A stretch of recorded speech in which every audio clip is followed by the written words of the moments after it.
الحمد لله الحمد لله نحمده ونستعينه ونستغفره ونؤمن به ونتوكل عليه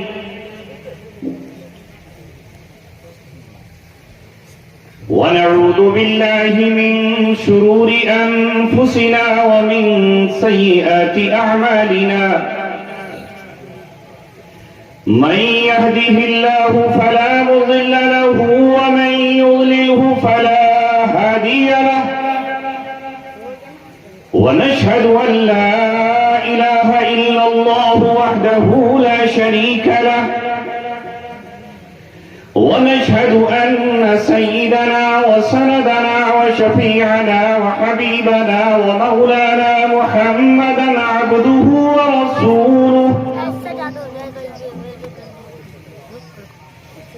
وصلى الله عليه وعلى آله وصحبه وسلم تسليما كثيرا كثيرا.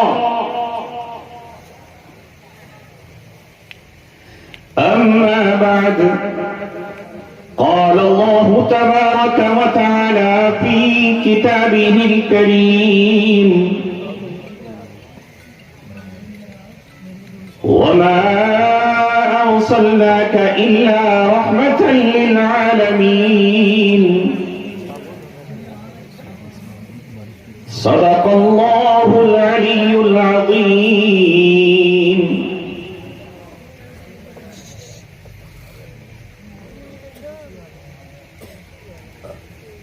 کبھی اے نوجوان مسلم تدبر بھی کیا تو نے؟ کبھی اے نوجوان مسلم تدبر بھی کیا تو نے؟ وہ کیا گردوں تھا جس کا تو ہے ایک ٹوٹا ہوا تارا. تجھے اس قوم نے پالا ہے آغوش محبت میں، کچل ڈالا تھا جس نے پاؤں میں تاجے سرے ڈالا. غرض میں کیا کہوں تجھ سے کہ وہ صحرا نشی کیا تھے، جہاں بانو جہاں گیرو جہاں دارو جہاں آرا. اگر چاہوں تو نقشہ کھینچ کر الفاظ میں رکھ دوں، مگر تیرے تخیل سے فزوں تر ہے وہ نظارہ. گنوا دی ہم نے جو اسلاف سے میراث پائی تھی، گنوا دی ہم نے جو اسلاف سے میراث پائی تھی.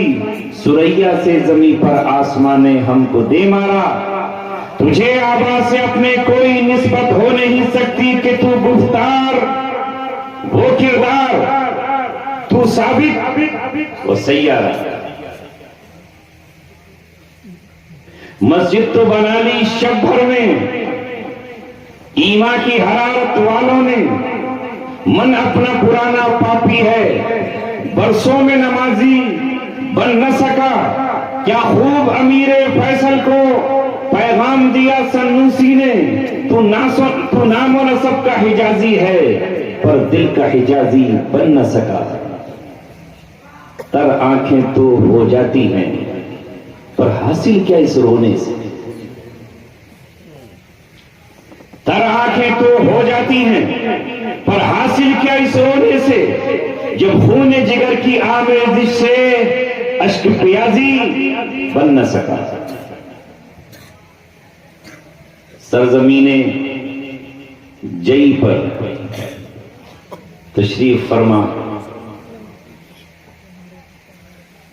امت مسلمہ اور ملت اسلامیہ کے بے باک غیرت مند غیور نوجوانوں، اسٹیج پر تشریف فرما علماء کرام، شعراء نظام، حفاظ کرام، ائمہ مساجد اور مؤذنین، محتممین و مدرسین حضرات، میں آپ تمام حضرات کا دل کی اتاہ گہرائیوں سے شکر ادا کرتا ہوں کہ آج اس بزم میں بالخصوص ناظم جلسہ مولانا ولی اللہ صاحب اور حضرت مفتی آس محمد صاحب، یہ دونوں میری دہلیز تک، میرے غربت کدے تک پہنچ گئے۔ میں نے دامن بچانا چاہا، انہوں نے دامن ہی پکڑ لیا۔ میں نے ان سے چھٹکارا چاہا، مگر چھوڑنے کا نام ہی نہیں لیا۔ اور پھر آخر مجھے اس بستی کی پرانی یادوں میں، ماضی کے جھرونکوں میں یہ مجھے لے گئے، اور پھر مجھے یاد آیا کہ کتنی راتیں، کتنے دن، تہجد میں کتنے آنسو، اور تنہائیوں میں میں نے کتنی ایڑیاں رگڑی۔ مولا وہ کون سا دن ہوگا، وہ کون سی گھڑی ہوگی، وہ کون سی ساتھ ہوگی، وہ کون سا لمحہ ہوگا جب میں اپنے نوجوانوں کو دیکھ سکوں گا، پیارے بچوں کو دیکھ پاؤں گا، نعت نبی اپنے کانوں سے سن سکوں گا۔ اور کیا میں کبھی اس امت کو پھر سے خطاب کر پاؤں گا؟ کیا مجھے پھر سے مبارک مجلس سے مل پائیں گی؟ کبھی دل کہتا مل جائیں گی، کبھی اندر سے آواز آتی شاید نہیں، شاید حوض کوثر ہی پہ ملاقات ہو سکے، میدان محشر میں پہنچ سکوں۔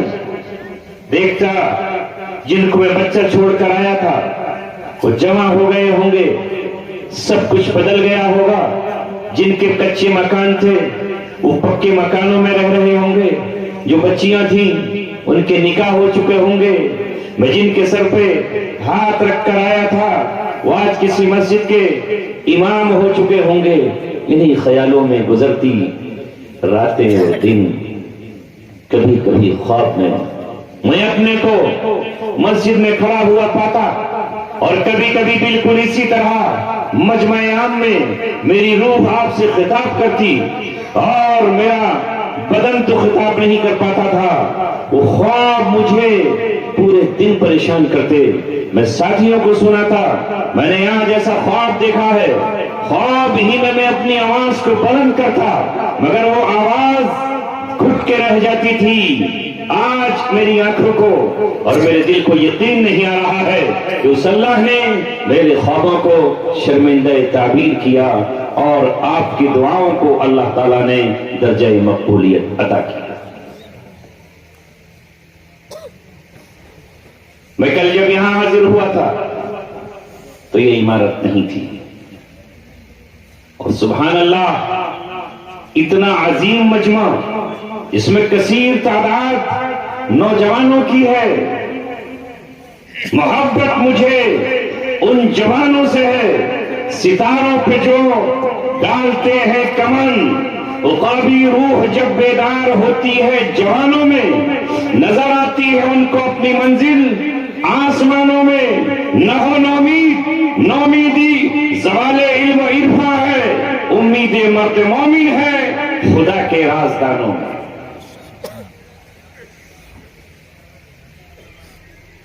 اللہ سے دعا کر لیں کہ اللہ تعالی ہماری اس محبت کو قبول فرمائے، اور یہ مبارک اجتماع قبول کر لیا جائے۔ میرے پاس کہنے کو کچھ نہیں ہے، دینے کے لیے بھی آپ کو کچھ نہیں ہے۔ جو شخص 7 سال محروم رہا ہو ہر طرح سے، وہ آپ کو کیا دے سکتا ہے؟ نہ کتابیں دستیاب جن کا مطالعہ کرتے، نہ لٹریچر موجود جسے پڑھتے، نہ وہاں کوئی ایسے سادھن کہ سن کر ہی یاد کر لیتے۔ بس دل کا قرار، آنکھوں کا سکون اور دل کی تشفی اگر کسی چیز میں تھی تو وہ اللہ تبارک و تعالیٰ کی کتاب قرآن مقدس تھا۔ جس سے باتیں کرتے ہوئے، جس کے ترجمے میں کھو کر، جس کے الفاظ کو پڑھ کر، جس کے الفاظ کو رٹ کر، جسے سینے سے لگا کر دوسرے ساتھیوں کو منتقل کر کے اپنا دن صبح اور شام کٹ رہی تھی. واقعی اللہ تبارک و تعالیٰ کی کتاب عظیم ترین کتاب ہے. یہ کتاب جس کا ساتھی بن جائے وہ پھر دنیا میں اکیلا نہیں، وہ تنہا نہیں، وہ فرش پر ضرور بیٹھا ہے، مگر یہ کتاب اسے جب وہ پڑھتا ہے تو بار بار اسے عرش پہ لے جاتی ہے اور اللہ تبارک و تعالیٰ سے اس کی ملاقات ہوتی ہے، کیونکہ وہ اللہ کا کلام ہے. اور جب وہ اللہ کا نام لیتا ہے اور اللہ تبارک و تعالیٰ پھر اس سے اپنے کلام کی گفتگو کرتا ہے تو وہ اس دنیا میں کہاں رہتا ہے. وہ کبھی جنت کی سیر کرتا ہے، کبھی وہ جنت کی حوروں کو دیکھتا ہے، کبھی جنت کے ملائکہ کا تصور اس کے ذہن میں آتا ہے، اور کبھی وہاں کے حور و غلمان اس کے تصور میں آتے ہیں. جنت کی نہروں کا جب وہ پڑھتا ہے تذکرہ تو ان نہروں میں کھو جاتا ہے. وہ جنت کی نہروں کو جب دیکھتا ہے، قرآن میں لکھا ہوا کہ وہاں شراب کی نہریں ہیں، وہاں دودھ کی نہریں ہیں، وہاں صاف و شفاف پانی کی نہریں ہیں، تو جنت میں کھو جاتا ہے. اسے معلوم ہوتا ہے کہ جنت میں ایسی حوریں ہیں کأنہن الیاقوت والمرجان، کہ وہ یاقوت جیسی ہیں اور مرجان جیسی ہیں. تو وہ دنیا کی ان کالی کروٹی عورتوں سے عشق و محبت کیوں کرے؟ یہ تو وہ لوگ ہیں جن کی آنکھوں پر پردہ پڑا ہوا ہے اور جنہیں وہاں کی حوروں کا علم نہیں ہے. دنیا کی شراب وہ مسلم نوجوان اپنے ہونٹوں سے کیوں لگائے گا اور وہ اپنے ہاتھوں میں کیوں اٹھائے گا، وہ اپنے حلق سے نیچے کیوں اتارے گا، جسے یقین ہو کہ وہ جنت کی شراب کا منتظر ہے. بس اتنی ہی دیر ہے کہ ابھی ملک الموت آ جائے اور بس وہ چل پڑے. جسے یقین ہو کہ وہ جنت میں شراب پیے گا، اس گندی شراب سے وہ اپنی زبان کو کیوں محروم کرے گا. جسے اس بات کا یقین ہو کہ محمد رسول اللہ اپنی حوض پر کھڑے ہوں گے اور ہم پیاس کی عالم میں جب پہنچیں گے تو وہ حوض کوثر اسی زبان کو نصیب ہوگا جو زبان دنیا میں حلال کھاتی ہے اور حرام سے اپنے کو بچاتی ہے. وہ زبان جو نشے سے ناپاک نہیں ہوتی اور حلال چیزیں استعمال کرتی ہے، وہ حوض کوثر کی طلب میں اس دنیا کے جاموں کو ٹھکرائے گا. اور جس طرح ایک مسلمان روزے میں جائز ہوتے ہوئے پانی کا استعمال نہیں کرتا، جائز ہوتے ہوئے کھانے کا استعمال نہیں کرتا، جائز ہوتے ہوئے پھلوں کا استعمال نہیں کرتا، اسی طرح ایک مسلمان اس یقین کے ساتھ ان چیزوں کا رمضان کے باہر بھی استعمال نہیں کرتا جو اس کے رب نے اس پہ حرام قرار دیا.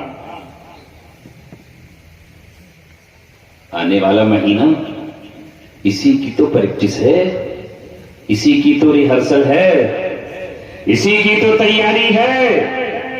جائز چیزوں سے رک جاؤ. الصوم رکنا ہے، هو امساک عن الاکل یعنی الثلاث، تین چیزوں سے رکنے کا نام روزہ ہے اسلامی شریعت اور اسلامی نظام میں، اسلامی قانون میں. کیا تین چیزیں؟ عن الاکل کھانے سے، والشرب پینے سے، والجماع اور خواہش نفس کو جائز طریقے سے پورا کرنے سے. من الصبح الصادق الى غروب الشمس، صبح صادق سے لے کر سورج کے ڈوبنے تک نیت کے ساتھ، بغیر نیت کے نہیں. ایک مہینہ اللہ تبارک و تعالیٰ نے اپنے ماننے والوں سے کہا، قرآن کے ذریعے کہلوایا اور سب کو پیغام دیا، جو بالغ مرد عورت ہیں وہ روزہ رکھیں. جب ایک مسلمان جائز ہوتے ہوئے پانی، شربت، کھانا، دنیا کی ساری نعمتیں رکتا ہے، کبھی 14 گھنٹے، کبھی 18 گھنٹے، کبھی 15 گھنٹے، ایک قطرہ حلق سے نہیں اتار سکتا. رات کی تنہائی میں بھی، دن کے اجالوں میں بھی، کمروں میں بھی بیوی کھانا بناتے ہوئے، عورتیں روٹی پکاتے ہوئے چکھ بھی نہیں سکتی ہیں، اور ایک قطرہ بھی اپنے حلق سے نیچے نہیں اتارتی، حالانکہ شوہر موجود نہیں ہے، بیٹا موجود نہیں ہے، کچن میں باورچی خانے میں اکیلی کھڑی ہے، مگر یہ کون ہے، یہ کس کی ذات ہے جو ان کو روکتی ہے؟ یہ ہے اللہ تبارک و تعالیٰ کی ذات کہ معصوم بچے بھی ہمارے روزہ رکھتے ہیں اور وہ بھی ان تمام چیزوں سے پرہیز کرتے ہیں اور بچتے ہیں۔ اے مسلمانوں، میرا آپ سے سوال یہ ہے کہ تم جس دین کو مانتے ہو، جون اور جولائی کے روزے آپ نے رکھے ہیں، پچھلے سال کتنی سخت گرمی تھی، رمضان میں آپ نے رکھے ہیں، جب تم ایک مہینہ یہ کنٹرول کر سکتے ہو اور کرنے پر قادر ہو اور دنیا کی قوموں کو کر کے دکھاتے ہو، وہ حیرت زدہ ہوتے ہیں کہ تمہارا روزہ ایسا ہے جس میں تم ایک قطرہ، ایک دانہ، ایک لقمہ نہیں چکھ سکتے، پھل کا ایک قطرہ نہیں کھا سکتے۔ ہم تو کبھی بھی ایسا روزہ نہیں رکھ پائیں گے۔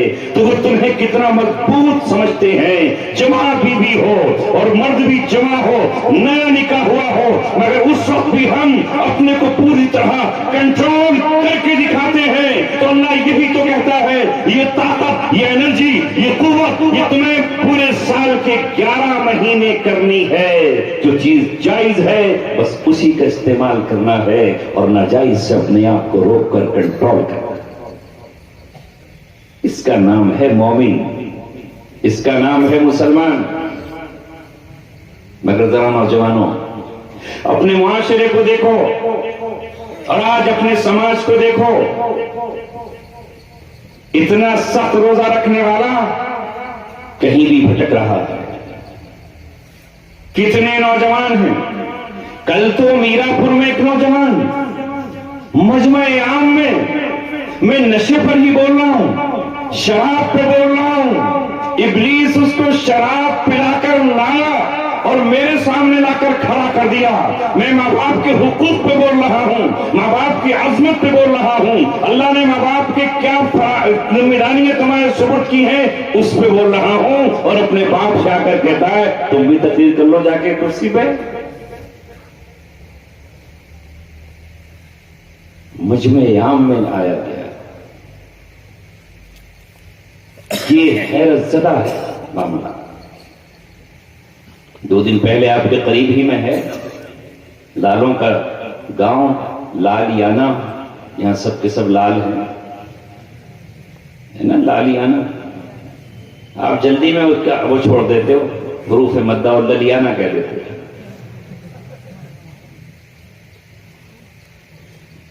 وہاں پر بتایا وہاں کے علماء نے، یہاں شراب عام چل رہی ہے، علل اعلان ڈنکے کی چوٹ چل رہی ہے، اور نوجوان جام شراب پی کر بدمست پھر رہے ہیں، اور کوئی ان کو ہی پوچھنے والا نہیں ہے کہ آپ کون ہو، کیا ہو۔